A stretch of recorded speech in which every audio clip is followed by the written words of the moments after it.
দুপুরের ভাত, সাথে হলো লাল শাক। খেলা শুরু হচ্ছে লাল শাক দিয়ে, মাখু মাখু করে লাল লাল হবে ভাত, ভাত চলে যাবে পেটের ভিতর। লাল লাল ভাত হবে লাল শাক। এই যে বিসমিল্লা করে প্রথম খেলা। সাথে আছে পাবদা মাছ, ডিম পাবদা। হ্যাঁ, ডিম আমার পাবদা মাছের ডিম অনেক ভালো লাগে, মাছের থেকে মানে ডিম বেশি টেস্টি। এ দেখেন, আহা হা, বিসমিল্লা। এরপরে কি আছে, সাথে আছে পটল, পটলের সাথে ডাল, ডালের সাথে লেবু, লেবুর সাথে পোটমরিচ, সাথে ভাত এবং শাকের খেলা তো চলছেই। এগিয়ে যাচ্ছে খেলা, ভালো মতো মিক্স হয়ে লাল শাকের খেলা চলছে। ভালো মতো একটু লেবু চিটকে নিলাম এবং টেস্ট হয়ে গেল অন্য মতো। আসলে ভাতের সাথে শাক খুব বেশি ভালো লাগে না, কিন্তু কষ্ট করে রাখাই, কারণ সবজি খাওয়া প্রয়োজন শরীরে। সবজি, গোস্ত এবং মাছের একটা ভালো ব্যালেন্স রাখা প্রয়োজন। এরপর নিয়ে নিলাম পাবদা মাছ। মাশাল্লাহ পাবদা মাছগুলো বেশ বড় ছিল, এবং তার সাথে হলো পাবদা মাছের, প্রত্যেকটা পাবদা মাছে ছিল ডিম। আম্মু মনে হয় একটা ডিম আমার জন্য এক্সট্রা রাখছে, মানে নিজের পাবদার ডিমটা খায়নি, সেটা আমার জন্য রাখছে। আমি এক্সট্রা ডিম পেয়ে গেছি, এই মাছেও ডিম ছিল, এবং সাথে পাবদা মাছের দোকান। ফিশের এগগুলো আমার খুব পছন্দ, তাই বললে আবার ক্যাভিয়ারের কথা ধরেন না, ক্যাভিয়ার নেই, ক্যাভিয়াট ভুলে গেছি। ওই এত দামি মাছ আমাদের জন্য না, মাছের ডিম। এরা এই পাবদা মাছ আমার জন্য, এটা অবশ্য অনেক দাম, এখন 1200 থেকে 1400 টাকা কেজি। যাক, আল্লাহ যতদিন রিজিকের আগে খাবো। এর মধ্যে লেবু ভালো করে চিটকিয়ে মাছ ভেঙে বিসমিল্লা করে খেয়ে নিচ্ছি। এই যে ডিম আরেকটা পেয়ে গেলাম, সাথে পেটার পিস, পেটা মেটা ইসোনা হালকা খেলাম, এবং মাছ ভেঙে ভাত দিয়ে মিক্স করে বিসমিল্লা করে ভালো মতো খাবো, এবং ঝোলগুলো মিক্স করে নিলাম।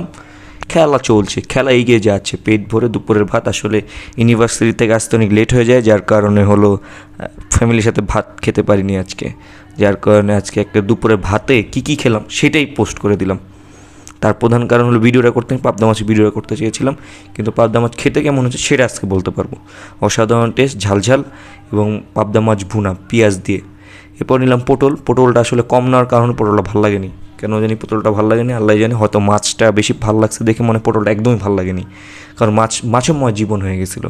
যার কারণে হালকা একটু ঝোল এক্সট্রা নিয়ে ওইটা খাই, এবং ডাল এক্সট্রা অ্যাড করি। এই দেখেন, সব কাটিং টু ফিটিং করে ডাল নিয়ে আসি। ওয়ার ইজ ডাল, এই যে ডাল চলে আসলো, মুসুরির ডাল, সুন্দর করে মাল মশলা নিয়ে বিসমিল্লা করে মাখিয়ে নিব। 1 চামচ, এসে বললো 2য় চামচ, এবং 3য় চামচ আমি নিব না, নিই। এবার মিক্স করব ভালো মতো, ডানবাম খেলা চলছে। বিসমিল্লা করে ডাল দিয়েই খেলাটা একদম সম্পূর্ণ করব, আর এক্সট্রা ভাতের দিকে যায়নি। এই যে মাছটা একটু উল্টিয়ে নিলাম, এবং ওই পাশের থেকে মাছটা ভেঙে বিসমিল্লা করে আবার খাচ্ছি, খুব খাচ্ছি, আরাম পাচ্ছি। এই যে ডানবাম করে ভালো মতো মিক্স করে ইয়াম টেস্টি টেস্টি। এই যে ডিম পুরোটা রাখছে, ডিমটা লাস্টে খাবো। এবং বোট মরিচটা ভুলে গিয়েছিলাম, বোট মরিচটা নিলাম। বোট মরিচটা আসলে সুস্বাদু ছিল, কারণ এই বোট মরিচে কোনো ঝালই ছিল না, যার কারণে ফুললি বোট মরিচের গ্রান আসতেছিল, এবং খুবই ভালো লাগতেছিল ভাতের সাথে। একদম মাখো মাখো করে খেয়ে নিলাম, একদম শেষ। এখানে হাত ধুবো হালকা করে, এবং কিচেনে রেখে আসবো ধোয়ার জন্য। হালকা একটু ধুয়ে প্লেটটা কুচলিয়ে রেখে আসবো কিচেনে। এরপর 3, 2, 1 খাওয়া খতম। 1, 2, 3 বুম, বলো নাকি 3, 2, 1 বুম। আবার চেঞ্জ না, লাস্ট টাইম 3, 2, 1 শিফ বুম। এই যে এখন চেঞ্জ হয়ে গেছে। এর সাথে খাওয়া শেষ। আশা করি আপনাদের ভিডিওটা ভালো লেগেছে। লাইক, কমেন্ট, শেয়ার দিয়ে আমাদের সাথে থাকবেন। সবাইকে ধন্যবাদ। আসসালামু আলাইকুম। লাইক দিছি, লাইক।